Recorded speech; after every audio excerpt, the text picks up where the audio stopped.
Good morning అందరికీ. అందరూ ఇలా ఉన్నారు? నేనైతే చాలా చాలా బాగున్నాను.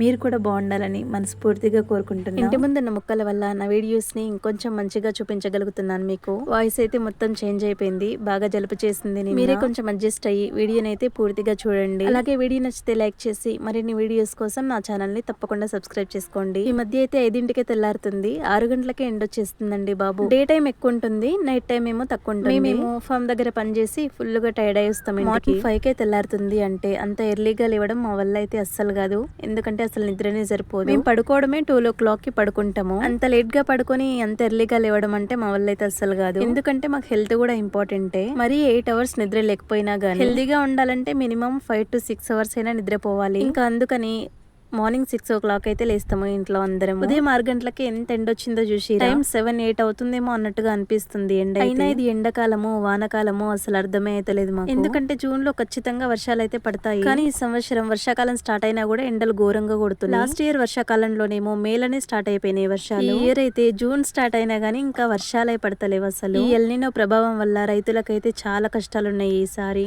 వర్షం పడకపోతే ఈ వర్షాలపైనే ఆధారపడి పంటలేసే రైతులు చాలా నష్టపోతారు. మార్నింగ్ లేచిన తర్వాత వాకిలంతా ఊడ్చేసి నీళ్ళజల్లి ముగ్గు అయితే పెట్టేసుకున్నాను. ఇంతకీ ముగ్గు ఎలా ఉందో కామెంట్ చేయండి. ఏదో అలా సింపుల్ గా వేసేసాను. మా ఇల్లు అయితే లాస్ట్ ఉంది కాబట్టి అడ్డం ఏ చెట్లు ఏమీ లేకపోవడం వల్ల నేరుగా మా ఇంటి పైన పడతాయి సూర్యకిరణాలు. మంచి గాలి వెలుతురుకైతే ఎలాంటి లోటు ఉండదు మాకు. అందులోనూ మా ఇల్లు లాస్ట్ ఉండడం వల్ల ఊర్లో ఏం జరుగుతుంది అనేది కూడా మాకు తెలియదు. మొత్తానికి చాలా ప్రశాంతంగా ఉంటాం మేము. పీస్ఫుల్ గా ఇలా అయితే సాగిపోతుంది మా లైఫ్. ఇంకా బ్రష్ చేసుకొని వచ్చిన తర్వాత కిచెన్ లో పనులు అయితే స్టార్ట్ చేసుకుంటున్నాను. ముందు రోజు నైట్ తోమిన గిన్నెలు ఉన్నాయి కదా, సో ఆ గిన్నెలు అయితే సర్దుకుంటున్నాను. సో ఇది డైలీ మార్నింగ్ నా రొటీన్ అనమాట. నైట్ తోమిన గిన్నెలు సర్దుకోవడం, ఒకసారి స్టవ్ కిచెన్ బండ అంతా క్లీన్ చేసేసుకొని ఇంకా కిచెన్ లో వంట పనులు అయితే స్టార్ట్ చేసుకుంటాను. అయితే ఇది యాక్చువల్ గా సండే రోజు వ్లాగ్ అనమాట. సండే కాబట్టి చికెన్ కర్రీ వండేసి బగారా రైస్ అయితే చేద్దామని చెప్పేసి అనుకున్నాను. కానీ ఆ రోజు మార్నింగ్ మా ఊర్లో చికెన్ షాప్ ఓపెన్ చేయలేదంట, అందుకని చెప్పేసి ఇంకా నైట్ తెచ్చుకుందాంలే. ఇంకా మార్నింగ్ కి టమాటా చట్నీ వేద్దామని చెప్పేసి టమాటాలు అయితే కట్ చేస్తున్నాను. ఇప్పుడు నేను చేసే టమాటా చట్నీ చాలా సింపుల్ గా అయిపోతుంది. సింపుల్ గా చేసిన టేస్ట్ అయితే చాలా చాలా బాగుంటుంది. నిజానికి ఈ టమాటా చట్నీ మా వాళ్ళకైతే చాలా ఫేవరెట్ ఇంట్లో అందరికి. ఏం లేదు, ఫస్ట్ అయితే టమాటాలు కట్ చేసుకోవాలి. అందులోనే కారానికి సరిపడా పచ్చిమిర్చిని అయితే తుంచి వేసేసుకుంటాను. ఇంకా ఉడకబెట్టుకునేటప్పుడు కొంచెం పసుపు నూనె అట్లనే కొంచెం వాటర్ యాడ్ చేసేసి ఉడకబెట్టేస్తాను. పెళ్లికి ముందు మా అమ్మ గానీ నానమ్మ గానీ ఇట్లనే చేసేవాళ్ళు. ఇంకా టమాటాలు అయితే మంచిగా ఉడికిపోయిన తర్వాత పప్పు గుత్తితోనే రుబ్బుకుంటాను నేను. బోండాల్లోకి ఇట్లా చేయాలంటే స్పెషల్ గా చేస్తాను, కానీ టమాటా చట్నీ అంటే అది ఆయిల్లో ఉడకబెట్టేసి మిక్సీ పట్టేసి చేస్తాను. అది కూడా చాలా బాగుంటది, కాకపోతే రైస్ లోకి తినడానికి ఇట్లా చేస్తే ఇష్టపడతారు. రుబ్బేటప్పుడు అందులో పచ్చి వెల్లుల్లి ఒక 4-5 దంచేసి వేస్తాను. అండ్ చట్నీలోకి పల్లీలు గనక వేయించి పొడి వేసుకుంటే చాలా బాగుంటుంది.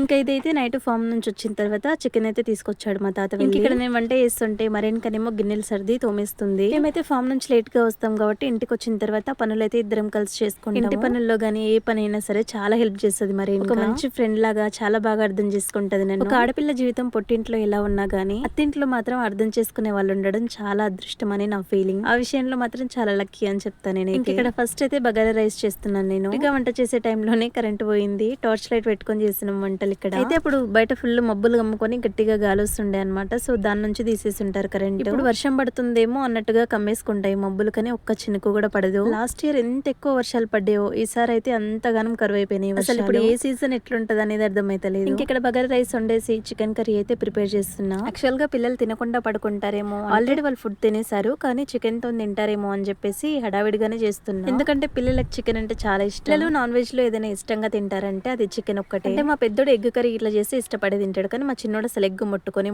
చికెన్ కూడా 1 పీస్ 2 పీసులు తింటాడు అంతే మా చిన్నోడు. కానీ ఏదైనా సరే కానీ పిల్లలకు ఫుడ్ తినిపించడం మాత్రం పెద్ద టాస్క్ తల్లిదండ్రులు. చిన్నోడికి అయితే స్కూల్ కి వెళ్లే టైంలో నా పాటలు చూడాలి, ఓన్లీ పాలు తాగుతాడు, ఇంకా అసలు ఫుడ్ తినడు. తిట్టి తినిపించాల్సి వస్తుంది దానికి. ఎందుకంటే ప్రేమగా చెప్తే నెత్తినెక్కి కూర్చుంటాడు, అస్సలు తినడు. ఇక వార్నింగ్ ఇస్తే అప్పుడు తింటాడు వాడు. అందుకే వాడికి స్కూల్ కి లంచ్ బాక్స్ కడితే వాడికి ఇష్టమైందే పెడతాను. ఏదో ఒకటి చేసి పెట్టాను అనుకోండి, అసలు ఒక్క ముద్ద కూడా తినకుండా బాక్స్ నట్లే తీసుకొచ్చేస్తాడు. అందుకని వాడు ఏది తింటాడని చెప్పేసి వాడికి నచ్చింది అడిగి మరీ వండేసి పెడతాను లంచ్ బాక్స్. ఇక్కడ చికెన్ కర్రీలో లాస్ట్ లో ఇంటి ముందు నా కరివేపాకు పుదీనా తీసుకొచ్చి వేసి చివర్లో ఫ్రెష్ గా పుదీనా కరివేపాకు వేసినాం అనుకోండి, టేస్ట్ అయితే ఇంకా బాగుంటుంది. ఇంకా మా కోసం అయితే చికెన్ కర్రీ బగారా రైస్ అయితే రెడీ అయిపోయినాయి.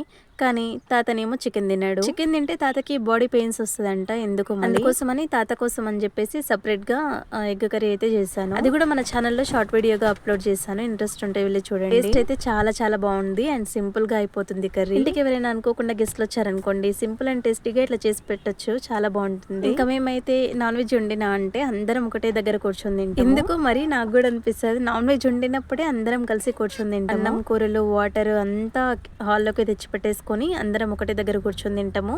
నిజంగా చాలా బాగుంటుంది కూడా అట్లా అందరం కలిసి తింటే. కానీ పిల్లలు తినకుండా పడుకుండిపోయారు. ఎలాగో మార్నింగ్ తినేస్తారులేండి. ఇంకా అందరం కలిసి హ్యాపీగా భోజనం అయితే చేసేసాము. సో ఇంకా ఇదన్నమాట మా సండే వ్లాగ్. అండ్ మీకు వీడియో ఎలా అనిపించిందో కామెంట్ చేయండి. అలాగే వీడియో నచ్చితే ప్లీజ్ లైక్ చేసి మరిన్ని వీడియోస్ కోసం ఛానల్ని సబ్స్క్రైబ్ చేసుకోండి. Thank you.